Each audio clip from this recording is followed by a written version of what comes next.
తెలంగాణలో ఉన్నటువంటి బీసీలంతా ఎదురు చూస్తే అసలు రిజర్వేషన్ ఇవ్వకుండా మేము ఎన్నికలకే రామని డబ్బా కొట్టిన ఈ దొంగ ప్రభుత్వం ఏం చేసిందో మీకు కళ్ళ ముంగట్టుంది కదా. కాంగ్రెస్ ఏం చేసిందో సర్పంచ్ ఎన్నికలలో 42% సీట్లు అని చెప్పి అట్లా మోసం చేసింది.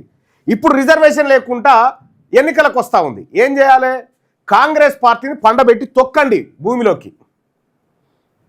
42% రిజర్వేషన్ అంశం చర్చకు రాగాలని విదేశీ పర్యటనలకు పోయిండు. విదేశీ పర్యటనకు పోయి ఇక్కడ షెడ్యూల్ రిలీజ్ చేస్తూ ఉన్నాడు. బీసీ ప్రజలారా, మనం ఓటేసేటప్పుడు పరదసాటు పోయి ఓటేసేటప్పుడు ఈ దొంగ నా పిల్లల భవిష్యత్తుకు సంబంధించిన రిజర్వేషన్ ఇవ్వలేదు, ఈ దొంగ మా ఉద్యోగాలను కొల్లగొట్టిరు, ఈ ఉద్యోగాల ఈడబ్ల్యూఎస్ పేరు మీద దొంగతనం చేస్తారు అనేటువంటి మననం మన మనసులో రావాలి.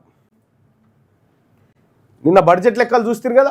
ఎవరి సొమ్ము ఎవరు తింటుడు? బీసీల సొమ్ము రెడ్లు వెలమలు తిన్న లెక్క చూసిరు కదా. ఇవాళ ప్రైవేట్ స్కూళ్ళల్లో ఫీజులు అడ్డగోలుగా ఎందుకు ఉంటున్నాయి? ప్రైవేట్ హాస్పిటల్లో లక్షలు ఎందుకు పోస్తా ఉన్నాం? ఏమైనా గవర్నమెంట్ హాస్పిటల్లో ఏమైంది? వైద్యం ఏమైంది? ప్రభుత్వ పాఠశాలలో విద్య ఎందుకైంది? రేవంత్ రెడ్డి ముఖ్యమంత్రి అయిన తర్వాత 1400 స్కూళ్ళు మూతపడతాయా? 1400 స్కూళ్ళు మూతపడ్డాయి. ఎందుకు మూతపడతా ఉన్నాయి? దీనికి కారణం ఏంది? ఇక్కడ చదివేది ఇప్పుడు సర్కార్ బళ్ళల్లో చదివే పేదలంతా మన పిల్లలే, మన పేద వర్గాల పిల్లలే. సర్కార్ దవాఖానకు పోయేదంతా మనోళ్ళే. ఆడెవడు పోడు, వాళ్ళు ఎవరు కూడా అందులోకి పోరు.